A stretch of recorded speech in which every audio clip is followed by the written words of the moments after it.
All right. So the first piece is something that I wrote that really describes my conception into the world and what my parents were first told. Just imagine being in the waiting room after like waiting for a kid for a couple months, only to find out that apparently they're going to spend the rest of their life using their feet to do literally everything. Like, not even a great chance from the start. Just assumed, like, yep, not really much hope. He's got to use his feet to paint, to eat, to drive, hopefully. And that was kind of a thing that was cemented into my life right from the get-go, and I know that with my mom specifically, she was a quote unquote helicopter parent at times and super protective, and really appreciative of it now. Like, now that I'm older, I can respect it more. But growing up, it was hard. I had a lot of these things placed on me. I couldn't do things on my own. Didn't want me to swim on my own or try new things. I remember I was at a fairgrounds when I was very little with my grandparents, and I wanted to do the rock climbing wall. And my grandpa said, "I just don't think you can do it, Tristan. I really don't want you to get hurt." And I ended up doing it. And I'll tell you what, I made it to the top of that rock climbing wall as a little kid. And my grandpa was blown away, never doubted me after that. And that was one of the first pivotal parts of my life of overcoming my adversity or having a disability and saying, hey, I'm not going to let this stop me. I'm just going to keep moving forward and finding my own way to try and do it. So growing up, I was a skateboarder. My real dad, my biological father, that's really the only memory that I had of him, was him teaching me how to skateboard as a kid. He was an alcoholic. Him and my real mom split when I was like 5 or 6. So I didn't really remember in the moment what had happened, nor had felt the trauma in the moment too. That carried on later into life.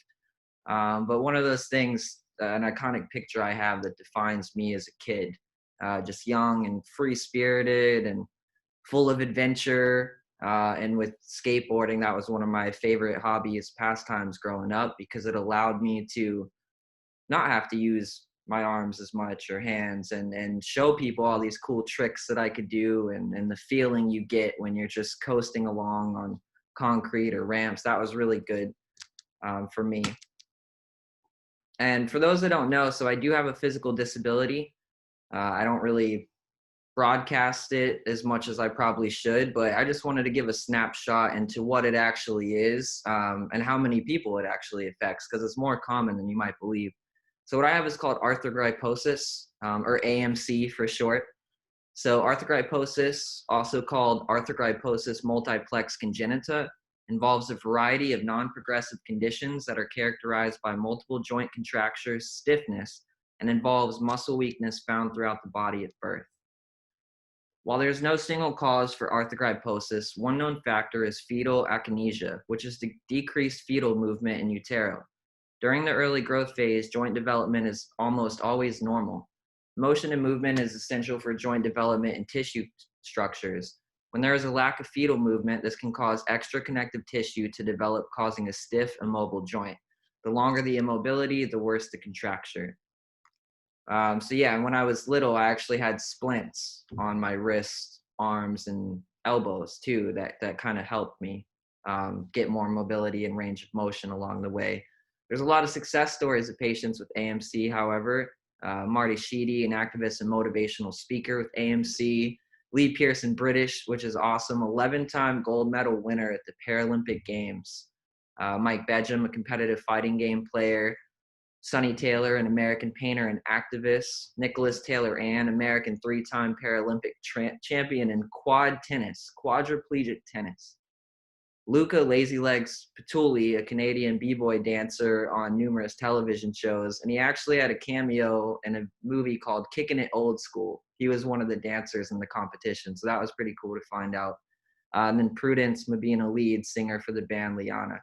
So there's a lot of great talent. There's actually a society too of mouth and foot painters, a lot which have AMC, that like if you were to look around St. Pete and see some of the murals that people use, like scaffolds and harnesses to get up and do by hand, literally people could do with a brush in their mouth or their foot of the same size and capacity. So it's very inspiring to see people overcome their own adversities with the same condition, though it comes in various forms and different affecting the extremities in different ways. It's really cool to see everybody overcome those limitations. So when I had moved here back in 2015, right before 2016, I had moved with my mom. To preface, I had moved around a lot as a kid. Tampa, Oviedo, Brandon, Dade City from 5th to 12th grade. I mean, every time I'd settle into a new elementary school, make friends, we were moving on to the next place. So growing up was a little hard as far as being social and the whole fitting in thing that I had to always deal with. But from 5th to 12th grade, we did live in Dade City in a place called Lake Chavita. It was like a gated golf community. So a different world over there. But I had a lot of bullying that I faced growing up and insecurities of my own. I really lacked a lot of confidence as well. So I started trying to fit in and be cool and seek approval and acceptance from my peers, which ultimately didn't help because I started dropping out of school and hanging out with the wrong kids, and just where that trajectory that I had saw my life going before was completely downhill at that point. And I remember it was 2012, actually winter break, that I had ran away from home because I was 18, and independent for the first time. And what did my parents know about anything? So I was going to make it into the world on my own. Short story of all of that is that, like, at 21, 22 years old, I realized, yeah, that did not work. And I was stuck in Orlando after high school. I did end up graduating, but for the next 2 or 3 years, I didn't really do anything with my life. We lived in a rural area in Apopka, Florida, close to where I was brought up in Orlando. I didn't have a job. I didn't have volunteer experience, no car, no jobs around. It was just hard. So after going back and forth with my mom for the last time, she finally said, "Look, you can come to St. Pete and move in with your stepdad and I." They live in Broadwater near the Skyway Marina. But you have to go to school or you have to work. There's no in between. So that's what I did. I ended up enrolling at St. Petersburg College, and I had my first job at Edible Arrangements too. So I started working, joined the student government club at SPC. After Edible Arrangements for about 5 months, I ended up taking a paid internship with the Chamber of Commerce here in St. Pete, which really opened my eyes to a whole nother world, business people, leaders, community, which almost prefaced where I'm at now and what Rising Tide is doing, that connection amongst everything. So super involved. I was, 3.8 or 3.9 GPA. Like, I was killing it at this point, finally buckling down and back on that trajectory again. In the fall of 2016, I actually went to a place called the Entrepreneurial Academy at the Greenhouse. It's a program that they offer every year in the spring and fall. And what was cool was that after completion of this program, you actually got a membership to the Chamber of Commerce for a year. So that even further cemented my reputation and place in the community, or so I thought.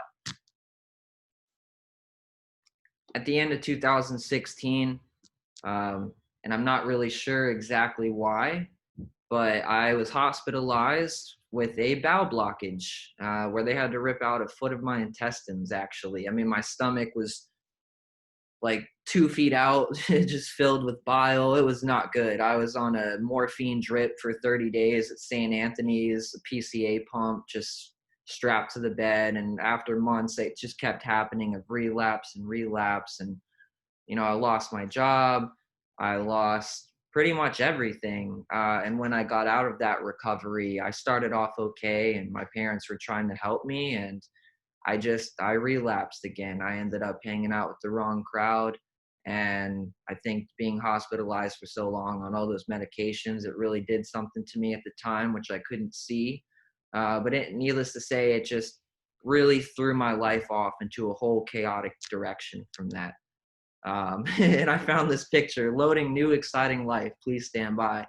That was what I was looking for at that time for the next year or so. It was just, I had seen the trajectory, the path that I was on and creating for myself, and how many times I've been wavering and falling. And I really wanted to catch back up.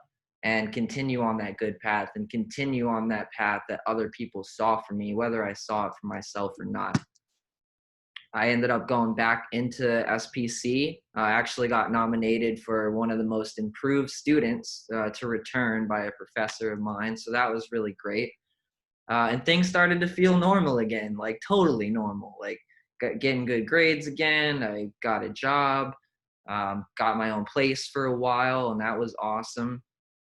Living on my own. You know, I had this solid resume that I had been building up. And I mean, originally, this didn't even have a header on the top. Like, I had no experience when I started out. So to see all these dots connecting, my first edible arrangements job and data entry jobs, volunteer jobs, all these things that didn't really make sense at the time, all of that collective experience actually led me to where I'm at right now today. So it's amazing when you look back, that hindsight, and you can see all these dots start to connect as well. Um, was going to school for business administration and entrepreneurship at St. Petersburg College. That opened up my eyes to starting my own company, having my own income one day, doing all these great things, finally acting on all these awesome ideas that I've just had stockpiled in my head forever, you know, and finally making some leeway there. But then it happened again. My life became barren, boring, and dull. Like extremely dull. Like as barren as this photograph. Like, wait a minute, there is a tree here, there was a beautiful landscape here before, and water and vibrancy and things that were lush, and now it was just dry again. I was flunking out of school once again, not even getting fired from a job, but just not showing up because I didn't want to, or because I was too messed up from the night before on the town with friends, you know, just going back into these cycles and not even seeing the monster that I was creating at the time. And essentially burning every bridge, every opportunity, every relationship that I had that actually meant something, just burning it all so I could have my next drink or get that next high or go downtown and keep that party going, you know? And that wasn't really getting me that far. Um, I've never really shared this with anybody, maybe a couple people. It actually happened last year. My life had hit a turning point. On October 18th, 2019, I woke up under a banyan tree next to the Museum of Fine Arts early in the morning and realized, dang, here I am again, 24, about to be 25 years old, sleeping under a tree. Like, this is not where I saw my life at all, especially with like the path I was going and all the people in my corner, all the opportunities. Like, I was just doing it to myself. So that's when I decided I have a problem. I have a problem with substance abuse. I have a problem with alcohol. I have a lot of problems that are even more underlying than that, that I'm just using all of these things to mask. So I checked myself into this place. Actually made it the 30 days too, which was really hard. And you have to sleep on mats when you went in there. You were there with addicts, alcoholics, homeless, the worst of the worst cases in there. You know, with just a small light of hope too. And that one small light of hope that I had through that time was actually a place called Rising Tide Innovation Center. Because the crazy thing is that the day before October 18th, on the 17th, I actually had my first interview here for the community ambassador position, which was crazy. There was actually a story too. When you first went into the program, you had 2 weeks where you can't really go out, you know, you have to stay on lockdown. And then at the last 2 weeks, you get a day pass so you can go look for a job, work, etc., to kind of get the things back in motion. And I remember I got an email around that time saying like, hey, before the job starts, you know, come in, like learn some of the members' names, learn about the place, come read a book, like just come hang out with us.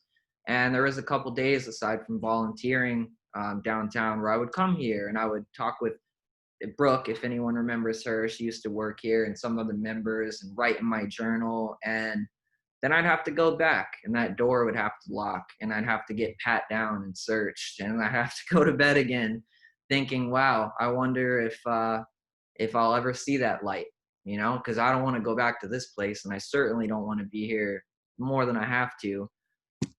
So, you know, all of those things that's not even just having the physical disability or the substances or the emotions or my dad not being around or any of that stuff. Like, as much as it bothered me as a kid or growing up, or even when it bothered me now at 24 or 25, I realized that a lot of that stuff's in my head because we're all here for a purpose. I mean, when you really stop and look around, like not just at the building or the nice fancy like furniture inside, but like outside at the sun and the moon and the stars and the leaves and the trees, and really think about like, why am I here? I truly believe that it's for a greater purpose than just myself. It's for a greater purpose than sitting at that bar downtown every Friday night. It's a way greater purpose than just smoking my life away on a street corner somewhere. Like, I know that I'm here now to use this testimony, use my life story to reach out and share it with others. That way they might find a light of hope in their troubling times and their times of darkness in their own lives. Because I had to finally look in the mirror and say, well, hey, Tristan, even though you can't control every single thing that happened to you, you can control how you react.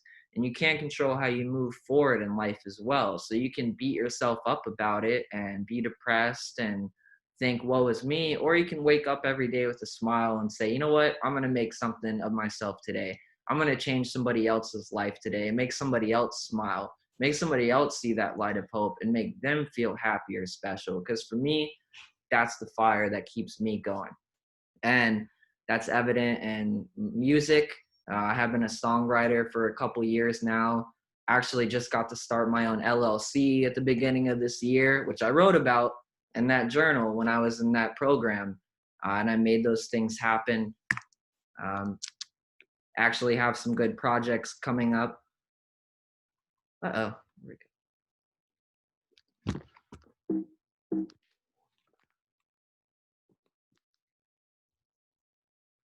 Sorry about that. I lost the screen.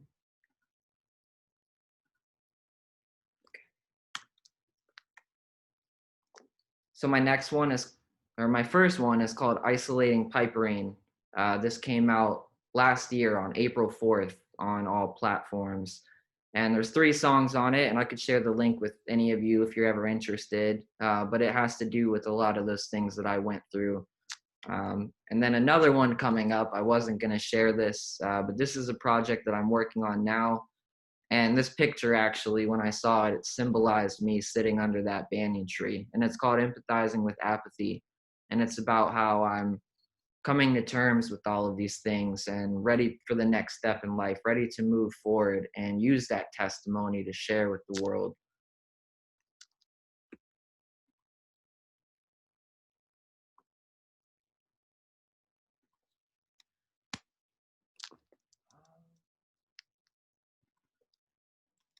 Awesome. And so that's pretty much what I had for now. Other than I also wrote something as well I wanted to read to you, which I wrote before I got out of the program. And then just like a small Q&A if anyone had any questions or wanted to kind of talk a little more. But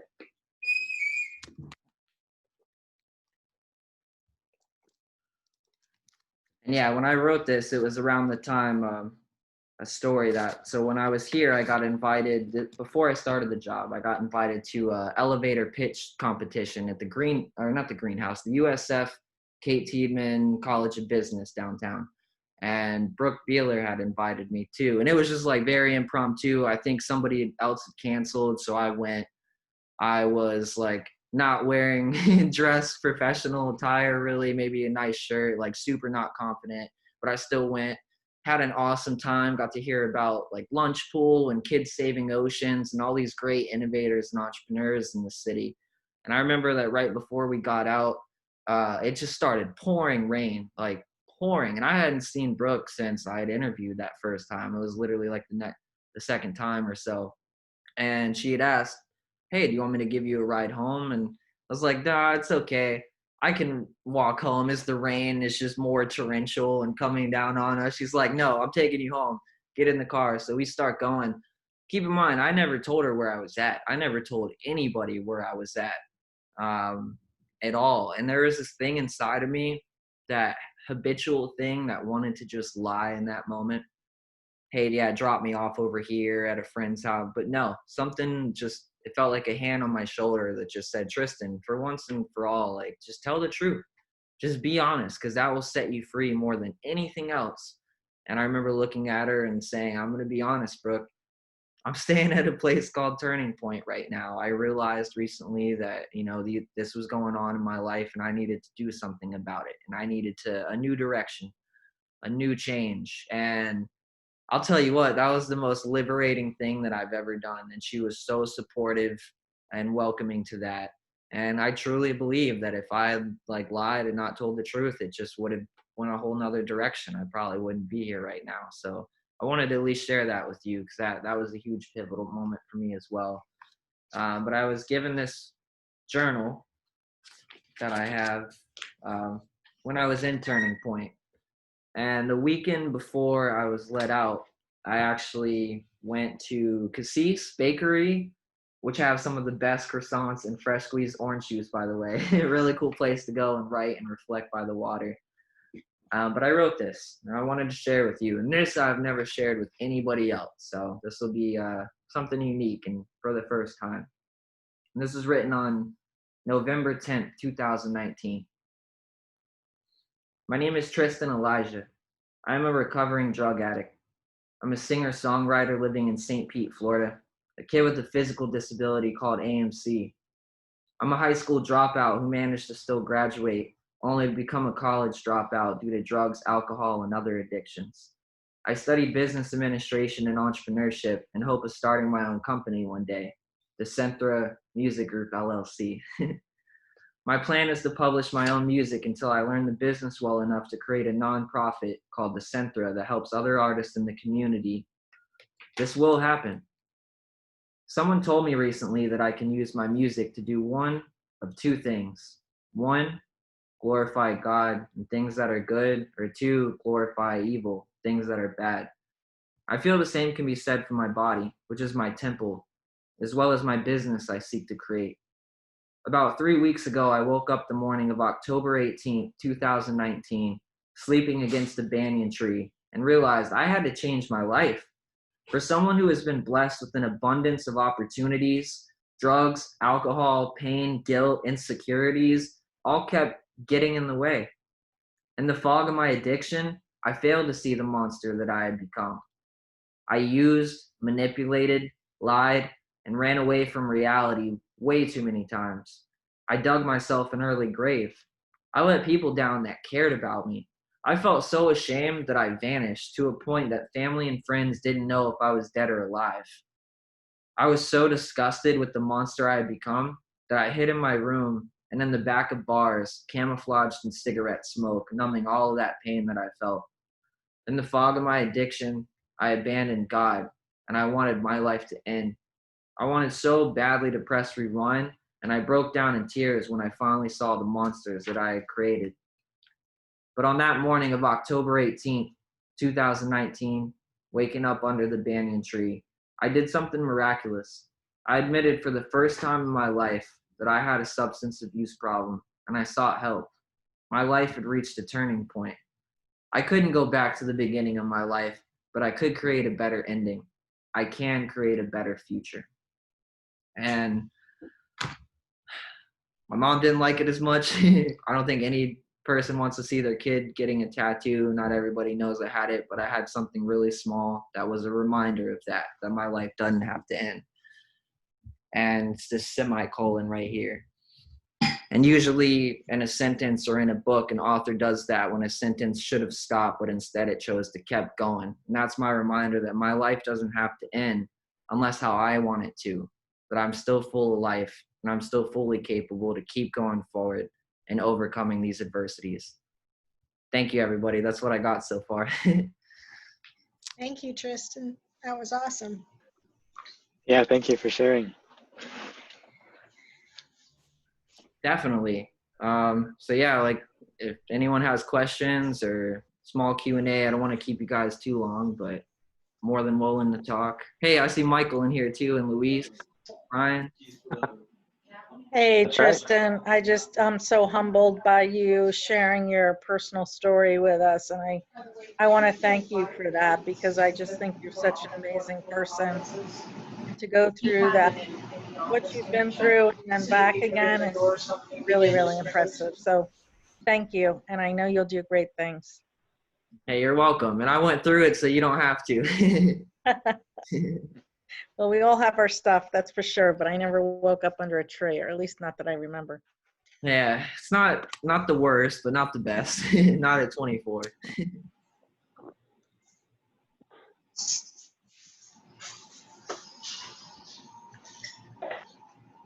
Yeah, it's I will say, it's a blessing to be here sometimes and get the interaction with all of the members, and it's been crazy Hi, this recently is with Grace here, Blaine. I need to COVID and cancel everything. the reservation. With COVID and everything, I think there's been a lot of disarray, at least in my life. I don't know about you guys. I felt like I've been going crazy again recently with all this self-isolation and quarantine, but I came in this weekend and had one of those revelations again, because I got a notification for mail. And it was late. It was like 10, 11 o'clock. I'm like, you know what? I'll just walk over, grab the mail. I remember coming up the elevator and seeing the big Rising Tide logo behind the front desk just glowing so ominously in the background. And I remember just looking around in that split second saying, man, this is what I'm here for, and this is why we're here, and like these are the great things that we're doing. Because a lot of the times I get so caught up in the clocking in and clocking out just here for work, I forget about all of you other awesome human beings that have your own companies and your own ideas, and no matter what stage of the pipeline you're at, like you're all here for that community, you're all here for those resources, and it's such a great thing to be a part of too. And I didn't even know, like, for a year or two, I walked by this place all the time and not once like walked in and knew what it was. So it's a really great opportunity to be here right now. And I want to just say thank you to everyone that's a part of this. We couldn't do it without you.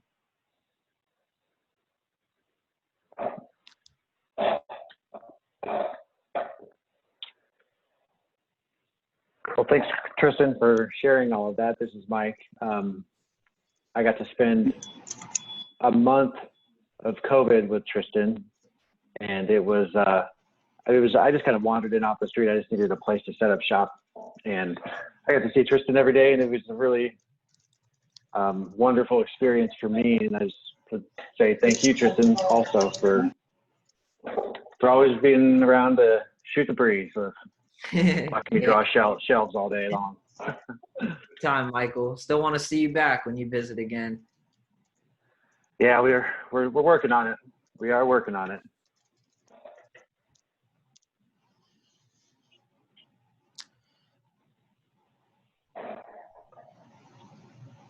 So I got a message too from Lee. Sorry, she had to mute temporarily. She said, "What do you look forward to the most? The biggest dream?" And that's actually a really good one. Um, for so long with all of those things, the insecurities, just everything that I went through, I was very withdrawn, and I put up a lot of these walls and defenses to where I never wanted a relationship. I never wanted to have kids. I never wanted the big house that my parents had and a stable job. And, it was just very warped way of thinking at 18 or 19 and younger. But I'm actually at a place now where, and not to rush it, not like anytime immediately, but I'm starting to have these thoughts about not just a week or an hour or a second from now, but like, what does the next 5 years look like? And what's my 10-year plan, which honestly, I don't even have one yet, but like, I probably should need to have a 10-year plan. And what if I do want to have a house one day? I realize I do want to have a family one day and kids, and hopefully to give them a life or way of upbringing that I, at some level, didn't have. And more specifically to the music, I started vocal coaching lessons. I had my third one this Saturday. So every Saturday here in the Room of Rec or Convergence, if you ever want to hear some singing, I'll probably be me up here. Starting the company, there's another member here at Rising Tide, Alexis Rose, that has her own marketing agency. We just signed a contract together for her to run my whole campaign and social media. So that's pretty cool. I got to go to a famous recording studio last Friday to master a couple songs for the project coming up. And man, all these things just started happening to where I realized I am still chasing my dream. That is still what I've wanted. I just put it on the back burner for too long, and didn't give it enough of my focus. And there's still the balance of everything too, in life and work and home. But that's really my biggest dream, is taking this testimony and taking these songs that are just sitting in Google Drive and actually doing something with them, and actually reaching out and maybe changing somebody else's life. Because that I experienced the other day. I had a buddy that had came over to hang out with me, my apartment, for a while, and he seemed kind of frantic. I wasn't really sure what had happened, but he opened up that his brother was like hooked on some medication again from a surgery, like a knee surgery or something, and it was just crazy. So he had to get out of there. And he opened up to me about other stuff too, about how he felt with his life and not going anywhere and burning bridges, kind of the same point that I was at too.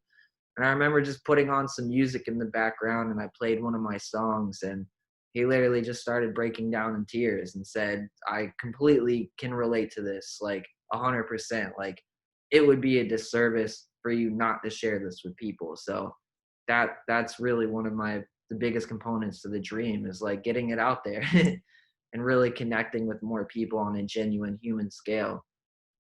Because we're all imperfect. We all have our little weird things and oddities. But I think that makes us all unique too.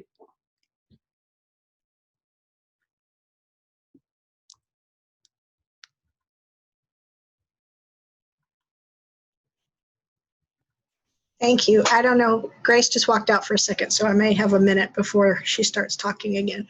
So yeah, that's really nice to know and find out.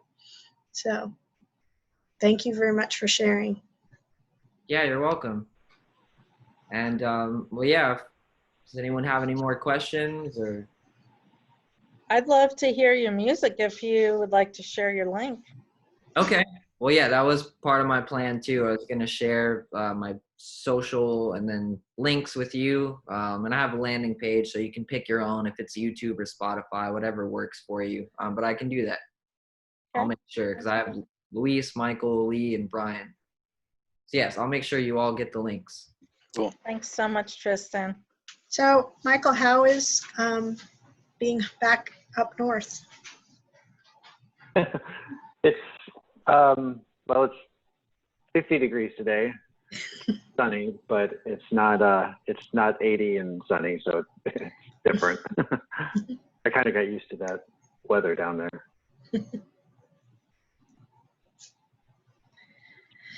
But otherwise, everything's good. I'm set up shop in the attic, and I'm finishing up the house, getting it ready to sell, and then we got to, go through that whole